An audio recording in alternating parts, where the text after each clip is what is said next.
Home to The Rachel Maddow Show, Morning Joe, The Briefing with Jen Psaki, and more voices you know and trust. MS Now is your source for news, opinion, and the world. Our name is new, but you'll find the same commitment to justice, progress, and the truth that you've relied on for decades. We'll continue to cover the day's news, ask the tough questions, and explain how it impacts you.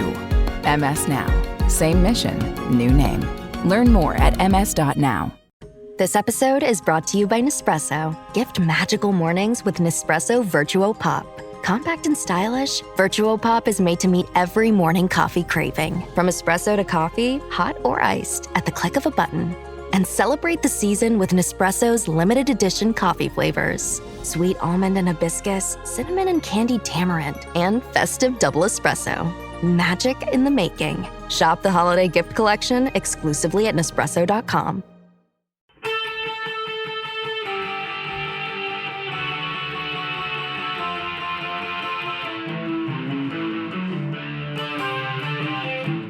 This is the Daily Blast from the New Republic, produced and presented by the DSR Network. I'm your host, Greg Sargent.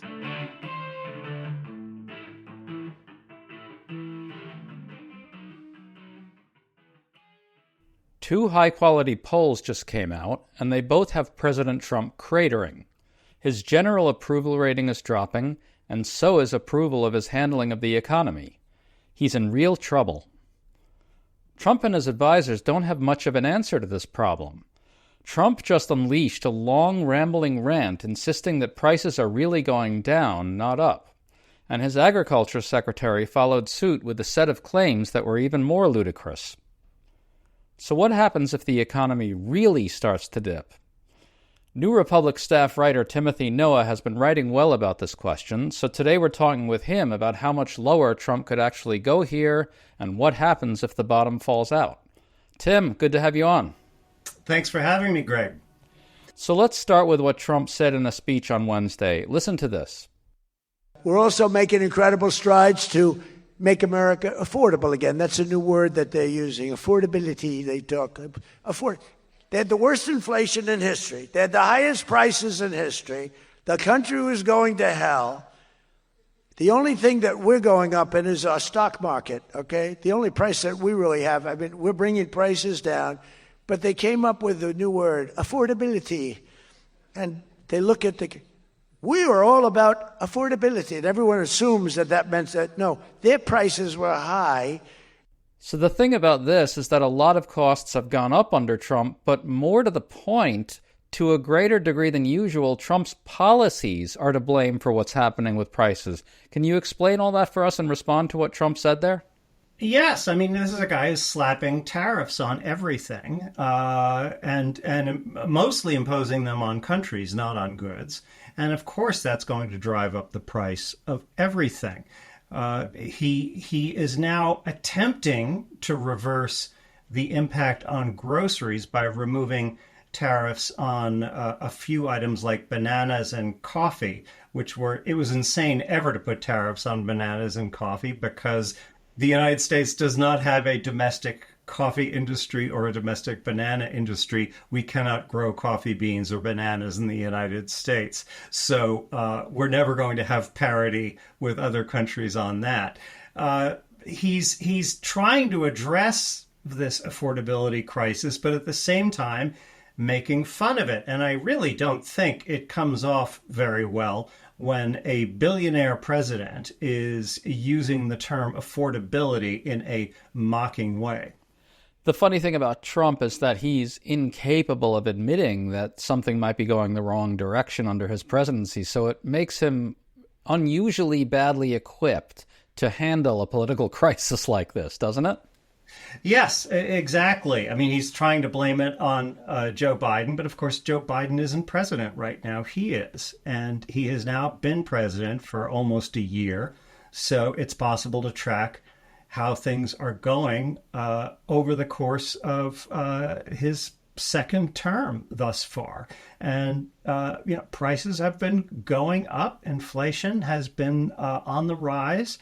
And we are now seeing that his favorability ratings are. I was just looking at a CNN poll from a couple of weeks ago that had his favorability at its lowest point ever, excepting the immediate aftermath of January 6, 2021.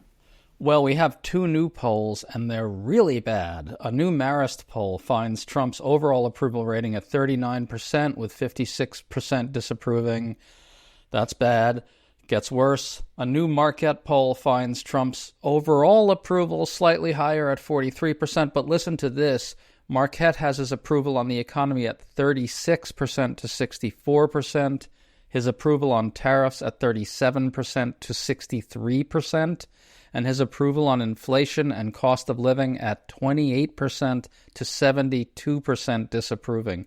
That's absolutely abysmal, and we need to remember that cost of living and inflation, those are the absolutely central concerns of voters right now. What do you make of all these numbers?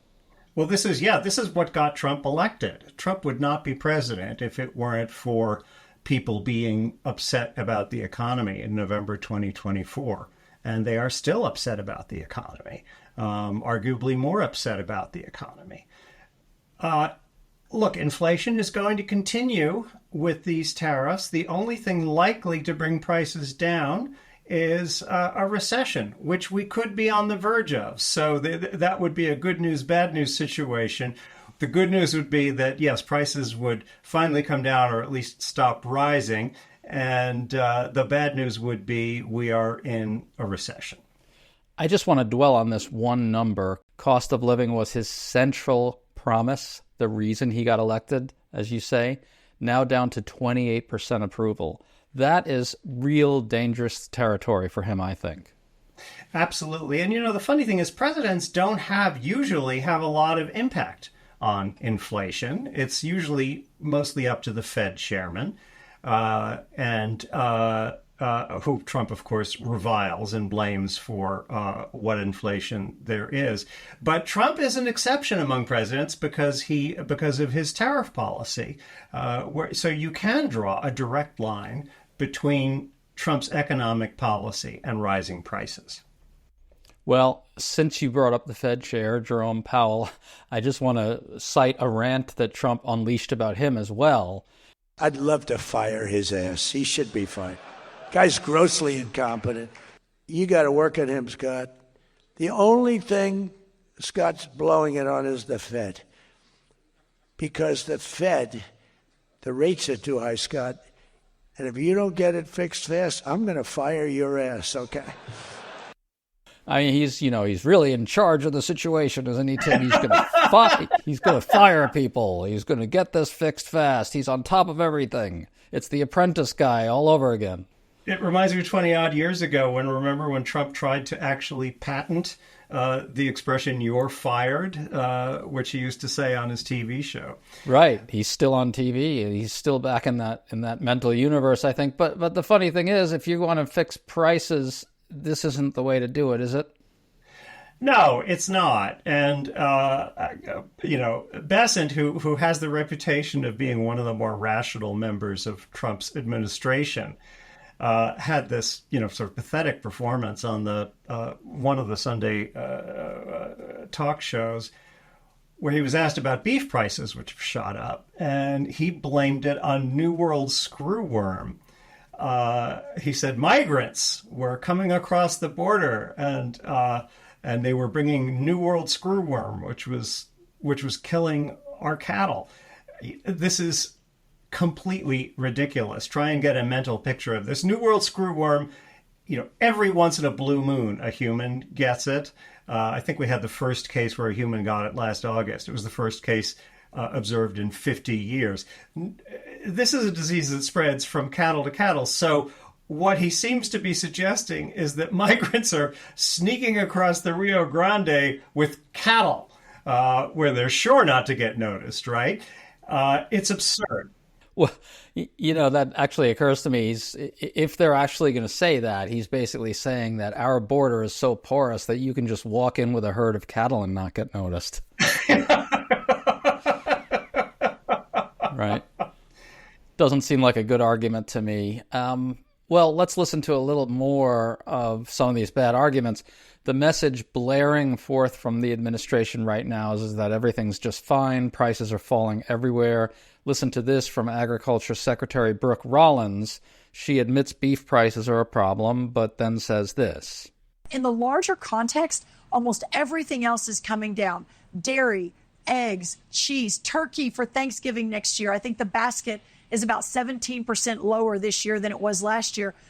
So, Tim, that thing about the Thanksgiving meal is just BS. It's based on a comparison of Walmart Thanksgiving packages, and this year's is smaller with fewer goods than last year's. That's why it's cheaper. But they're really sticking with that one. They just can't stop talking about it. Trump brought it up yet again in this speech. And on those specifics about prices, broadly speaking, grocery prices are up. No, broadly speaking, it's not true. I think the actual turkeys themselves may have come down a little bit, but I think the rest of it is wrong. Milk prices certainly are up. And groceries across the board, right? And groceries across the board are up. And look, you want to be careful about what you wish for when you're talking about prices. Nobody really wants prices to come down across the board. When that happens, you're in a depression. What people really want is for prices to rise more slowly, and for certain commodities, very, very certain commodities that shoot up and down, like oil, obviously, to come down.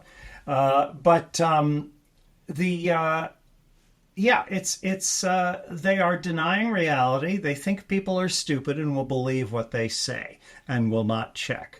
And the polls suggest that strategy is not working. To stay up to date on all the news that you need to know, there's no better place than right here on the DSR Network. And there's no better way to enjoy the DSR Network than by becoming a member. Members enjoy an ad-free listening experience, access to our Discord community, exclusive content, early episode access, and more. Use code DSR2025 for a 25% off discount on sign up at thedsrnetwork.com/buy. That's code DSR2025 at thedsrnetwork.com/buy. Thank you and enjoy the show.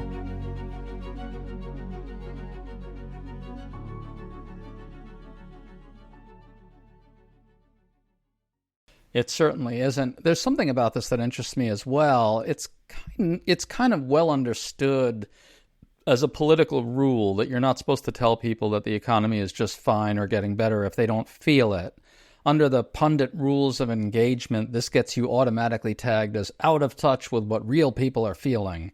But Trump is not usually described as out of touch in that way, and I'm kind of curious as to why. It's almost as if he's understood to be such a relentless liar that he almost gets a weird pass on this type of lying about the economy. And yet, the funny thing is that here's a case where Trump really is out of touch with what ordinary people are going through. What do you make of this weird disconnect?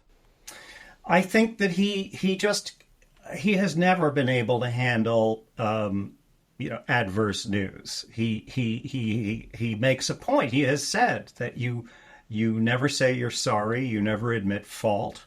And he doesn't have a playbook for dealing with bad developments. He didn't during COVID, and he doesn't now. Remember, during COVID, he spent half the time pretending that it wasn't happening.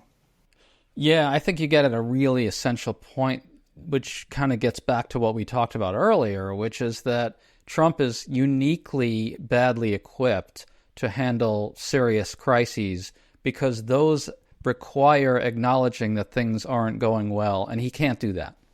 He can't do that, and on top of that, people are afraid of giving him bad news. I mean, which is my mentor, Charlie Peters, the founding editor of the Washington Monthly, always said this was the central problem in government, is that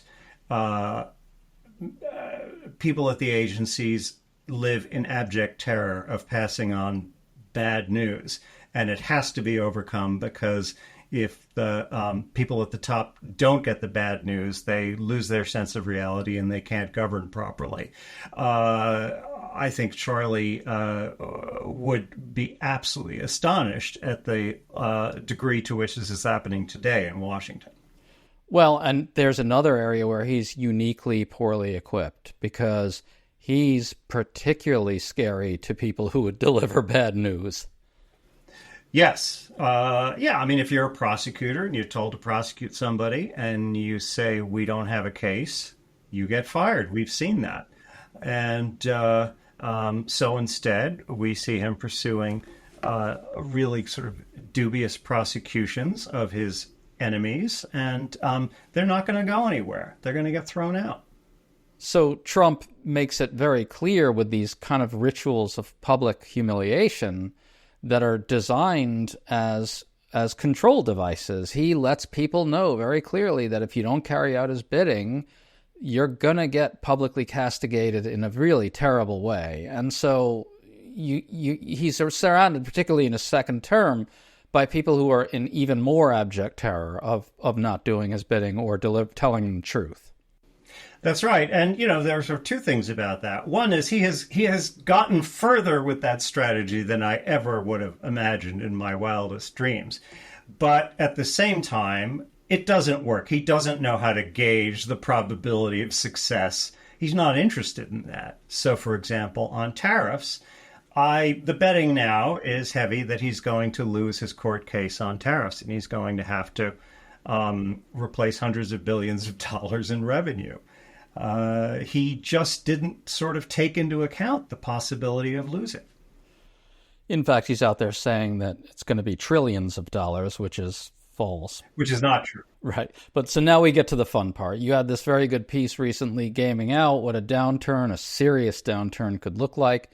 How much lower could this go, Tim? And where do you think we are right now? How precarious is all of it? We've had, we're on track to have the worst November in the stock market since 2008, which was 2 months after the crash in 2008. And that's not good. We've seen a lot of volatility, but the direction in November has mostly been down. And, look, I don't know whether there's going to be an outright stock crash. I certainly hope there isn't. But there are a lot of people who are predicting that there will be. And at the very least, we are going to have a bear market, which could easily induce a recession. A lot of people are observing that it's a tiny handful of stocks that's driving the entire stock market. A handful of tech stocks, of which the biggest is NVIDIA, which is the wildly successful AI chip manufacturer. And that's a perilous situation to be that dependent on these individual stocks. So that's the picture for the stock market. The rest of the other companies in the S&P 500 aren't doing that well. Then you have consumer sentiment is still propping up the economy, but if the stock market comes down, then the top 10% in the income distribution, which is basically these are the people who are driving consumer purchases right now because we have such a grotesquely unequal economy. If they get hit with stock losses, then their consumption is going to go down, and that's at this point that is the main thing that's keeping the economy in good health. So I think a recession is very likely in the next 2 or 3 months. And my God, if Trump is down in the 20s and 30s on some of these economic metrics now, it's going to get even blacker for him. It's going to get blacker for him. He's going to deny it's happening, which is going to make it worse. I think we're looking at a really grim downward spiral for Trump. And, I only hope that this economic downturn, which is likely, is a mild one. Well, unfortunately, we're all hitched to Trump. So if he's going to go on a downward spiral, all of us are. Timothy, Noah, always great to talk to you, man. Thank you for all that. We really appreciate it. Thank you, Greg. Hey, Ryan Reynolds here. Wishing you a very happy half-off holiday because right now Mint Mobile is offering you the gift of 50% off unlimited. To be clear, that's half price, not half the service. And Mint is still premium, unlimited wireless for a great price. So that means a half day, yeah? Give it a try at mintmobile.com/switch. Upfront payment of $45 for 3-month plan, equivalent to $15 per month required. New customer offer for first 3 months only. Speeds slow after 35 gigabytes if network's busy. Taxes and fees extra. See mintmobile.com.